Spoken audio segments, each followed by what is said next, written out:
नमस्कार, मैं मेघा हिंदुस्तानी स्वागत करती हूं आपका माटी के लाल पर। धीरेन्द्र शास्त्री एक ऐसा व्यक्ति है जो देश में अपनी मातृभाषा, अपनी धर्म, अपनी संस्कृति इसको फैलाने से ज्यादा नफरत परोसने का काम करता है। ये एक ऐसा व्यक्ति है जो धर्म की आड़ में जहर घोलने का काम करता है। कुछ दिन पहले इसने कहा था कि जो नहीं जाएगा कुंभ में वो देशद्रोही है। स्क्रीन पर मौजूद है आपके सामने सबूत भी। लिखा है न्यूज 24 की खबर, महाकुंभ में जो नहीं जाएगा वह देशद्रोही कहलाएगा। महाकुंभ पहुंचे बाबा बागेश्वर धाम ने कहा। अब ये बाबा बागेश्वर कह रहा है कि जो महाकुंभ में नहीं जाएगा उसे देशद्रोही वो कहलाएगा। लिहाजा अब आप अमित शाह को तो देशद्रोही कहेंगे नहीं, क्योंकि वो तो पवित्र स्नान करके आ गए। आप नहीं कहेंगे गोदी मीडिया के तमाम एंकर्स को, क्योंकि वो भी करके आ गए। आप नहीं कहेंगे बात अखिलेश यादव को, क्योंकि अखिलेश यादव भी करके आ गए। तो आखिर कौन पीछे रह गया वो देख लीजिए। आखिर किसको देशद्रोही कहने का काम बाबा बागेश्वर कह रहे हैं। बाबा बागेश्वर ने साफ तौर पर कहा है कि वो देशद्रोही कहलाएगा जो महाकुंभ में नहीं जाएगा। कौन नहीं गया महाकुंभ में? भाई अखिलेश यादव सब तो गए हैं।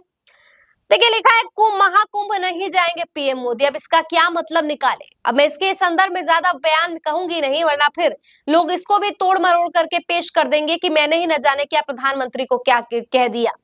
इसलिए आप खुद समझ लीजिए कि ये हिंदुत्व की चोला ओढ़कर देश में नफरत फैला रहे हैं, और ये खुद कैसे अब प्रधानमंत्री मोदी पर ही भारी पड़ गया।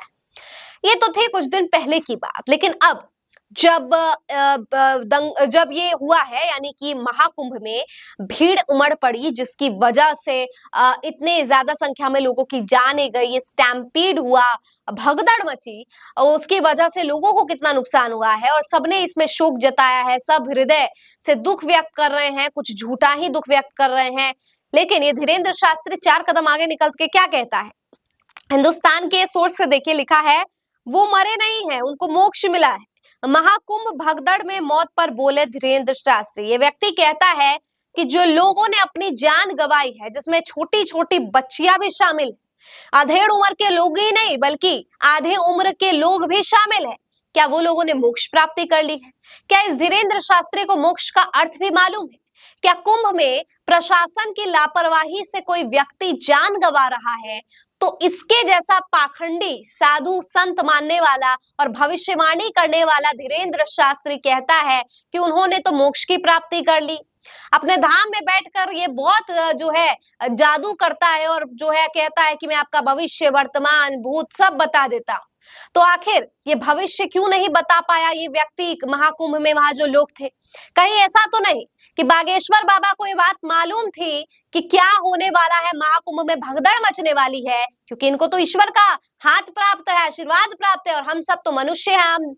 हमें तो ईश्वर तो कुछ, हमें हमारे सर पर ईश्वर का हाथ तो है ही नहीं। ये धीरेन्द्र शास्त्री जैसे लोगों के ऊपर ही है विशेष कृपा। तो इस विशेष कृपा से शायद धीरेन्द्र शास्त्री को इस बात की जानकारी भी थी कि भगदड़ मचने वाली। तो आखिर धीरेन्द्र शास्त्री ने क्यों नहीं बताया कि भगदड़ मचने वाली है? कहीं ऐसा तो नहीं कि धीरेन्द्र शास्त्री चाहते थे कि लोगों की मृत्यु हो जाए, लोग जो है मोक्ष की प्राप्ति कर ले? इनकी भाषा में अगर कहूं तो क्या लोगों को मोक्ष की प्राप्ति करवाने के लिए धीरेन्द्र शास्त्री ने भगदड़ के बारे में जानकारी नहीं दी? अब लग तो कुछ ऐसा ही रहा है। और अगर ऐसा नहीं है तो धीरेन्द्र शास्त्री पाखंडी, ढोंगी, संत के चोले में जहर परोस रहा है। देशद्रोही बताने वाला ये व्यक्ति अब किसे देशद्रोही कहेगा अगर प्रधानमंत्री ही नहीं पहुंच पाए महाकुंभ में?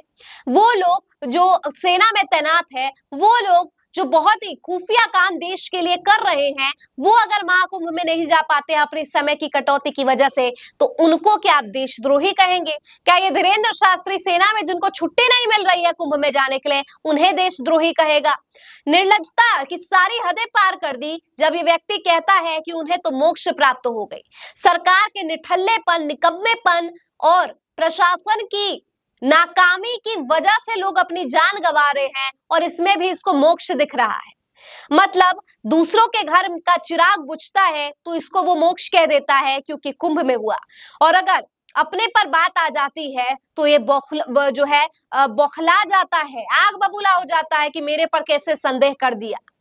हंसी तो इसे भी आती होगी कि कैसे कैसे बयान देकर ये अंधभक्तों को अपनी ओर आकर्षित कर लेता है। मूर्ख बनाने में लोगों को नंबर एक है, लेकिन शर्म इससे ज्यादा उन लोगों के आंखों में होनी चाहिए जो इन्हें अपना आदर्श मानते हैं, जो इस जैसे निर्लज बेशरम व्यक्ति को अपना भगवान मानते हैं, भगवान तक पहुंचने का मार्गदर्शक मानते हैं। उन लोगों से मेरा सवाल है जो धीरेन्द्र शास्त्री लोगों के भविष्य बता देता है, एक पता नहीं चिट्ठी में लिख के, और उसका पूरा जो है हिस्ट्री से लेकर प्रेजेंट से लेकर फ्यूचर बता देता है। क्या वो वहां बागेश्वर धाम की शक्तियां कुंभ में जाते ही समाप्त हो गई?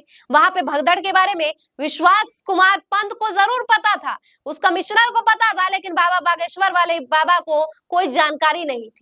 तो आखिर इसे क्या समझा जाए? क्या जानबूझकर नहीं बताया, या इन्हें मालूम ही नहीं था? मालूम नहीं था तो ये ढोंगी, और मालूम था नहीं बताया तो शायद ये लोगों को मरने देना चाहता था, क्योंकि इसकी नजर में कुंभ में जो मरेंगे उनको तो मोक्ष प्राप्त हो जाएगा। आपको क्या लगता है इस पूरे बयान पर? कमेंट करके बताइए। मुझे दीजिए इजाजत, देखते रहिए माटी के लाल। धन्यवाद।